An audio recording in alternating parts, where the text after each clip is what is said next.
Hello, I'm Glenn W. Hunter, and with me today is Shor Denny of Community Now, and this is the three C's of social emotional learning: community, collaboration, communication. And we have a topic for you today. Shor, you had an insightful observation during the Super Bowl. Please share. I was really excited. I was over at a friend's house. I wasn't excited about the game, but I was excited that what I heard. I have a friend, and they have family in Florida, and the daughter is a nurse, and they had the vaccination shot. So what I learned was that they had the one hospital or whatever in Florida that over 7,000 employees that had been vaccinated were given tickets to the Super Bowl.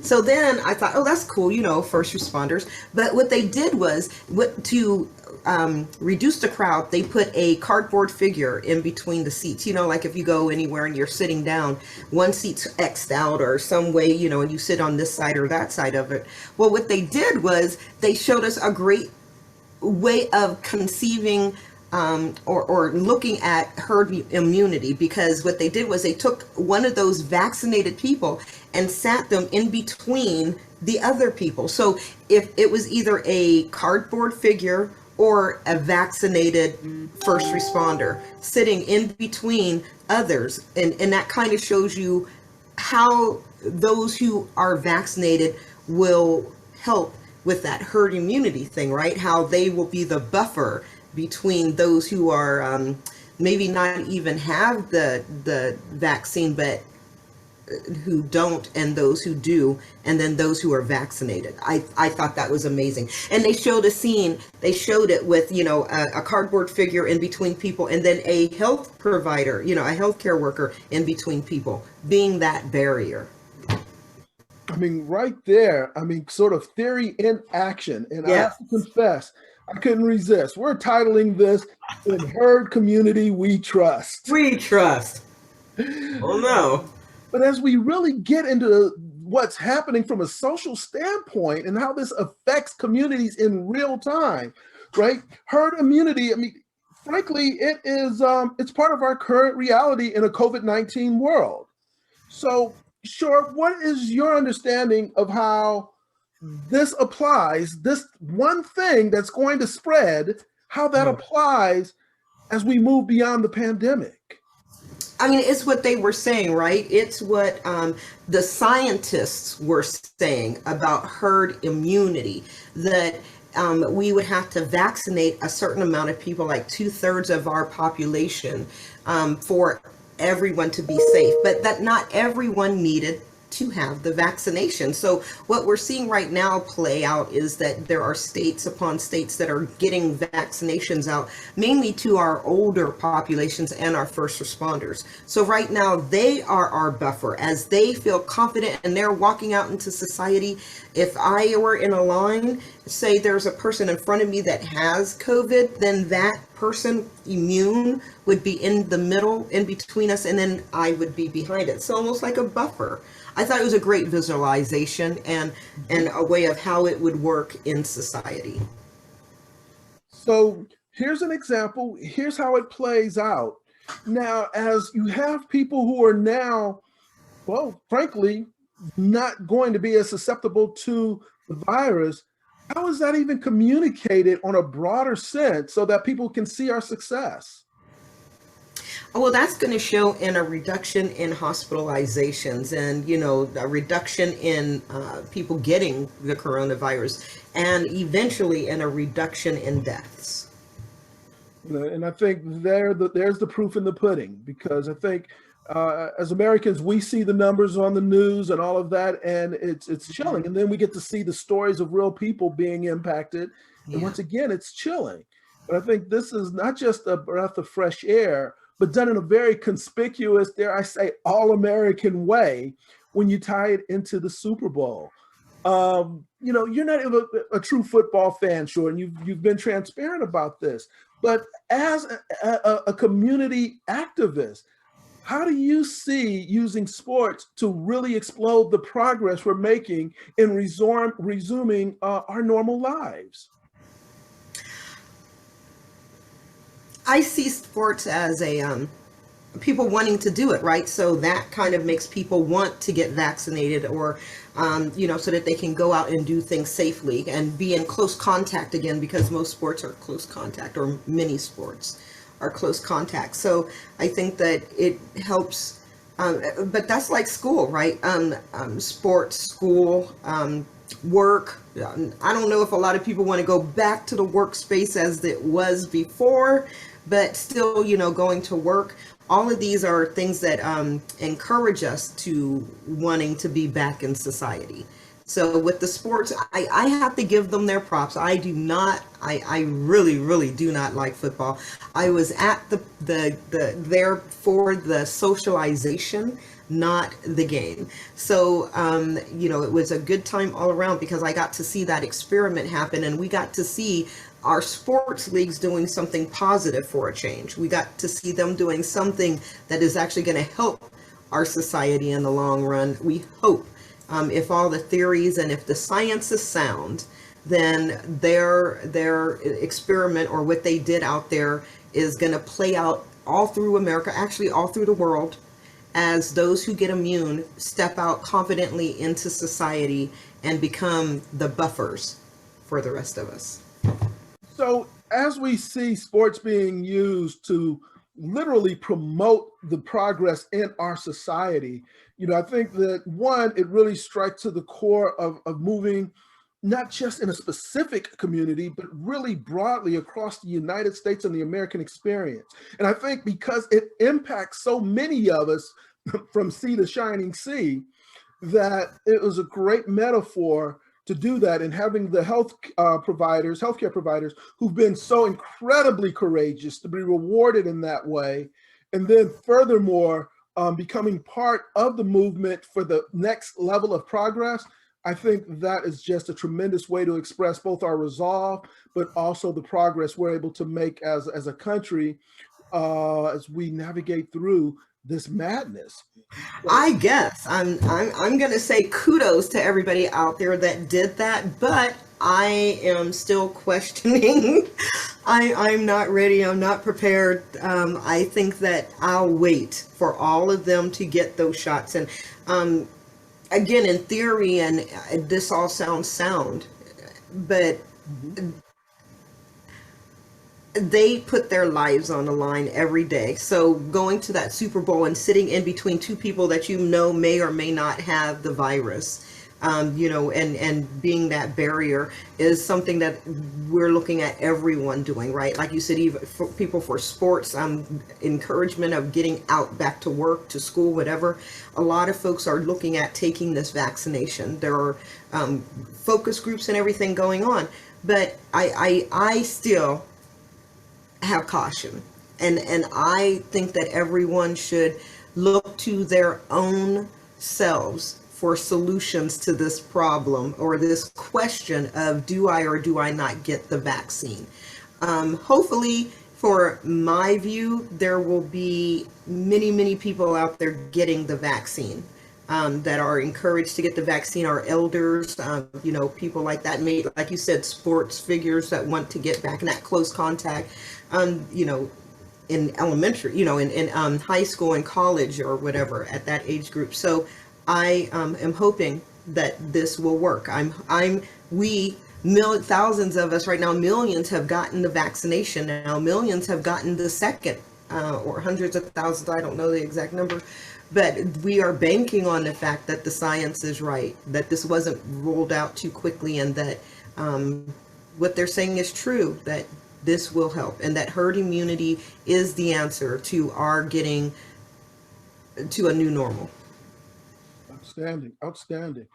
I think it's important to realize that there's still a lot of theory being worked through, which I think you just alluded to. And then we do have the practice of literally executing these vaccinations, which, again, there are hiccups when you think about the literally millions and millions of people who will be enduring it. But I do think it says a lot about our ability, again, culturally, to move forward when the stakes are sufficient that we realize it benefits us all to cooperate. Yeah. But all of that is very good, sort of pie in the sky. But there is some risk involved. And you started on that, but I'd like to see if I could get you to elaborate a little bit more on things that can, in fact, go wrong with regards to this progress we're experiencing. Oh my gosh, the vaccine doesn't work, and the people that are out there, you know, become all get infected, right? And God forbid it being our first responders, we'd be in a very, very bad place. So one thing would be that the rollout of the vaccine, it's already gone wrong, right? Through our last presidency, hardly anything was done towards vaccination. So now our new president's rolling out this federal plan, and you know they're trying to find ways of getting the shots into the hands of lower income neighborhoods and neighborhoods of color. The challenge there is many of us don't want their shot. Many people are looking at them, and we're a little worried about what's in that bottle. What are they really giving us? And that goes back to history and how many people of color have been lied to through medical things like this. And how do we feel safe in our government, and once again letting them give us something? And it's not like, oh, millions of people have taken it, because I don't even think you have to be a big conspiracy theorist to say they could have two bottles, right? One that they're giving to these people and one that they're giving to us. So those things could be going wrong, right? We've seen some people getting the second or the first shot are dying, right? It's not a lot, but it's happening. There are people that are handling the vaccines that are mishandling them. At the beginning, the cold ones weren't getting cold enough, or staying cold long enough, or whatever the protocols are not being followed. There are a million ways I think that this could go wrong. But we have a new leader of the CDC, and I think that she feels that that this is the way to do it. This is the only way that we will maybe in the next 6 months not be mandated to wearing masks. Yeah, which again is a tangible representation of our progress when we do get to that point. So we have good news. It's not evolved completely from risk. But on the other hand, there's a lot of, again, multi-community, multicultural encouragement that we're seeing before our eyes. I'd be remiss if I didn't bring this down to what's happening with our youth, since we always end up looking at that because they represent our future. As we're absorbing this risk, as this is taking place, how do you see our youth now being exposed to a world where there will be mandatory vaccinations as they mature? Wow, I think it's probably going to be right. Right now we're fighting for it. I think if something majorly went wrong with what's happening now, some school districts have tried to mandate school teachers getting shots. It's happened in a few different ways in different places already. So I think it's plausible that it could be something that would come in the future. I'm hoping that it is not. That is, I think it's very wise the way you frame that, because the last thing I think we want is too much of a good thing, and then it goes in some unforeseen direction. Because it is going to be important for our youth to be not just healthy, but functioning as they resume their education and their ability to contribute to society. We will have to be mindful of their academic growth, but also their social emotional growth. These kids are going to be jumping for joy. They should be now that the shot, because they're not the ones really being impacted, right? I mean, it's low, but it's not very much. We have been holding up their game. It's us older people that are holding them back. So the more of us that gets the shot, the more liberty and independence our younger people will get. I think that, that's one of the reasons why they're saying it's okay to go back to school, because that population is not, I mean, they're getting it, but it not at the rates. So it's something that they might deem manageable, like the flu.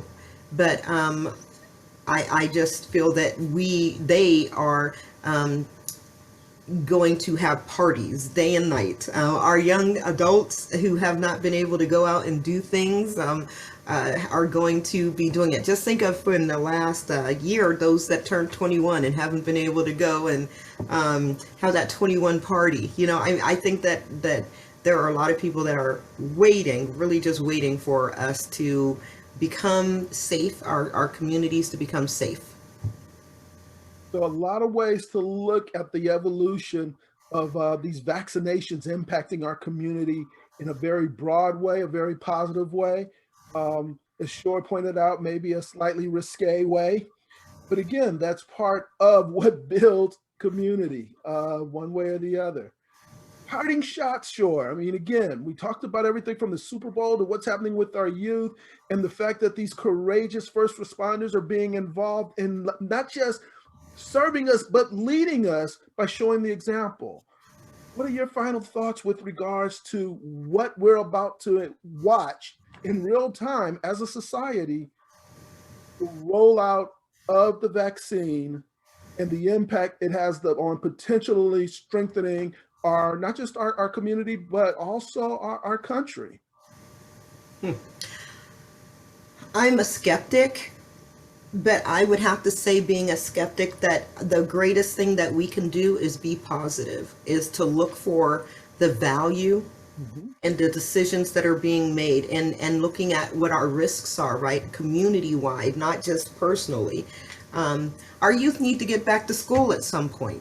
Things have to come to some sense of a normal soon. It's going to have to happen, or mentally we're not going to be able to make it. I mean, we're hanging on. We look at our society, we either need to go through a whole new education of mental health and wellness and how everyone can stay mentally well, universally, or we need to let people go back into society at some point. So I think that it's the most thing, the best thing that could happen, the most needed thing. But the risks are, put here through misinformation and things like that. So again, I would say start doing research, reading up on these things and what is really happening, because there's so much misinformation. Be critical in your thinking. Don't just listen to people. Research for yourself. Look at 2 or 3 sites, not just one.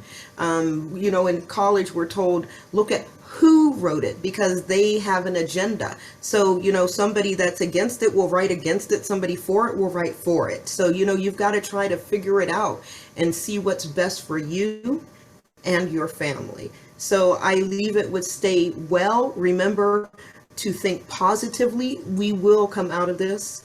We will make it. And remember all of our strategies of breathing, of coping, of problem solving, and working every day to stay mentally well.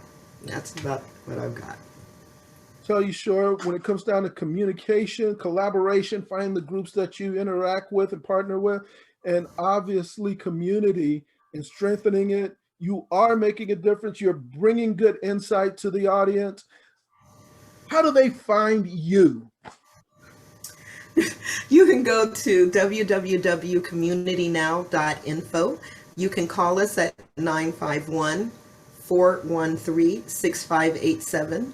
And you can comment here, subscribe. Let us know what you think about our shows. Let us know some topics that you'd like to hear about. Maybe some people that you'd like to hear from. And let's just be engaged. And that's how you can reach me. And there you have it. Again, our subject matter expert, Shor Denny. I'm Glenn W. Hunter. And as we take this one data point and move forward with it with a sense of optimism, I still encourage each and every one of you as you're out there coming and going, please be safe. Thank you.